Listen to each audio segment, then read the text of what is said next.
ഇന്നത്തെ വായനയിലെ തുടക്കം ടോട്ടോച്ചാൻ, ജനാലക്കരികിലെ വികൃതിക്കുട്ടി, തെസ്കോ കുറയാനഗി. ഇത് പരിഭാഷപ്പെടുത്തിയിരിക്കുന്നത് അൻവർ അലി. നിക്ക് ഈ സ്കൂൾ ഇഷ്ടായി. കൊച്ചു ടോട്ടോക്ക് സന്തോഷം കൊണ്ട് കാലുകൾ നിലത്തുറയ്ക്കാതെയായി. തീവണ്ടി സ്കൂളിനടുത്തേക്ക് അവൾ കുതിച്ചു. അമ്മേ, ഒന്ന് വേഗം വന്നാട്ടെ, തീവണ്ടി അനങ്ങിത്തുടങ്ങും മുമ്പ് കയറണം, അവൾ തിരിഞ്ഞു നിൽക്കാതെ പറഞ്ഞു. അവൾക്കൊപ്പമെത്താൻ അമ്മയ്ക്ക് ഓടേണ്ടി വന്നു. ഭാഗ്യത്തിന് അവർ പണ്ടൊരു ബാസ്കറ്റ് ബോൾ കളിക്കാരിയായിരുന്നു. അതുകൊണ്ട് റെയിൽ മുറിയുടെ വാതിൽക്കൽ വെച്ച് തുള്ളിച്ചാടി ഓടുന്ന ടോട്ടോച്ചന്റെ ഉടുപ്പിൽ പിടികിട്ടി. അവൾ അകത്തേക്ക് കയറാനുള്ള തിടുക്കത്തിലാണ്. ടോട്ടോ, നില്ലവിടെ, ഇത് തീവണ്ടിയല്ല, ക്ലാസ് മുറിയാ, അമ്മ വിലക്കി. അനുനയപൂർവ്വം അവർ തുടർന്നു. നീ ഇവിടെ ചേരും പോവുന്നതേയുള്ളൂ, ഇപ്പോ അകത്ത് കേറിക്കൂടാ. പിന്നെ തീവണ്ടി സ്കൂളില് ഇരിക്കണെങ്കില് നീ നമ്മള് കാണാൻ പോണ ഹെഡ്മാസ്റ്ററുടെ മുന്നില് നല്ല കുട്ടിയായിട്ട് നിൽക്കണം, കേട്ടല്ലോ. തീവണ്ടി മുറിയിൽ കയറാനാവാത്തതിൽ അവൾക്ക് നിരാശ തോന്നി. എങ്കിലും അമ്മ പറയും പോലെ കേൾക്കുന്നതാണ് നല്ലതെന്നുറച്ചുകൊണ്ട് അവൾ പറഞ്ഞു. നിക്ക് ഈ സ്കൂള് നന്നേ ഇഷ്ടായി. അമ്മയുടെ മനസ്സിൽ മറ്റൊന്നായിരുന്നു. മാസ്റ്റർക്ക് അവളെ ഇഷ്ടപ്പെടാതെ വരുമോ? ഉടുപ്പിലെ പിടിവിട്ട് കൊച്ചു ടോട്ടോയുടെ കയ്യിൽ മുറുകെ പിടിച്ചുകൊണ്ട് ഹെഡ്മാസ്റ്ററുടെ മുറിയിലേക്ക് അവർ തിടുക്കത്തിൽ നടന്നു.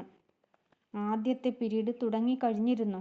തീവണ്ടി മുറികളാകെ നിശബ്ദം. ഇടുങ്ങിയതെങ്കിലും ചുമരുകളില്ലാത്ത സ്കൂൾ മുറ്റത്ത് ചുറ്റും മരങ്ങൾ, ചുവപ്പും മഞ്ഞയും നിറത്തിലുള്ള പൂക്കളുടെ നീണ്ട നിരകൾ.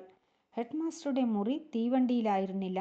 ഗേറ്റിന് മുന്നിലായി അരവട്ടത്തിലുള്ള 7 പടികൾക്കു മുകളിൽ ഒരൊറ്റ നിലക്കെട്ടിടം. അതിൻ്റെ വലത്തേ അറ്റത്ത് മാസ്റ്ററുടെ മുറി. അമ്മയുടെ പിടിയിൽ നിന്നും കുതറി ടോട്ടോച്ചൻ പടികളിലൂടെ ഓടിക്കയറി. 7ാമത്തെ പടിയിലെത്തിയപ്പോൾ എന്തോ ഓർത്തിട്ടെന്ന പോലെ പെട്ടെന്ന് തിരിഞ്ഞു നിന്നു. എന്താ നിന്ന് കളഞ്ഞേ? അവൾക്കൊപ്പമെത്താൻ ബന്ധപ്പെട്ടുകൊണ്ട് അമ്മ ചോദിച്ചു. മകളുടെ മനസ്സ് മാറുകയോ മറ്റോ ചെയ്തോ എന്നായിരുന്നു അവരുടെ സംശയം. അമ്മ അവൾക്ക് താഴെയെത്തി. മുകളിലെ പടവിൽ നിന്നും താഴേക്ക് ചാഞ്ഞു ടോട്ടോച്ചൻ അമ്മയുടെ ചെവിയിൽ മന്ത്രിച്ചു. നമ്മള് കാണാൻ പോണതേ ശരിക്കും ഒരു സ്റ്റേഷൻ മാസ്റ്ററെയാ. അമ്മയ്ക്ക് വേണ്ടുവോളം ക്ഷമയും സഹൃദയത്വവും ഉണ്ടായിരുന്നു. അവളോട് ചേർന്ന് നിന്ന് മന്ത്രിക്കുന്ന സ്വരത്തിൽ അവർ ചോദിച്ചു. ആണോ? അതേ മട്ടിൽ അവൾ വീണ്ടും പറഞ്ഞു. ഹെഡ്മാസ്റ്ററെന്നല്ല അമ്മ പറഞ്ഞേ, ഇത്രയും ട്രെയിനുണ്ടെങ്കിലേ ഒരു സ്റ്റേഷൻ മാസ്റ്റർ തന്നെ. നീ തന്നെ മാസ്റ്ററോട് പോയി ചോദിക്ക്, അമ്മയ്ക്ക് ഉത്തരം മുട്ടി. സ്കൂളിൽ തീവണ്ടിമുറി ഉപയോഗിക്കുന്നത് ഏതായാലും വിചിത്രമായൊരു ഏർപ്പാടാണെന്ന് അവർക്ക് സമ്മതിക്കേണ്ടി വന്നു. കൂടുതൽ വിശദീകരിക്കാനാവില്ല, സമയവുമില്ല. എങ്കിലും അവർ പറഞ്ഞു. പ്രിയ കൂട്ടുകാരെ, ഇത് ക്രിസ്മസ് ആഘോഷിക്കുന്ന എല്ലാ കൂട്ടുകാർക്കും സമർപ്പിക്കുന്നു.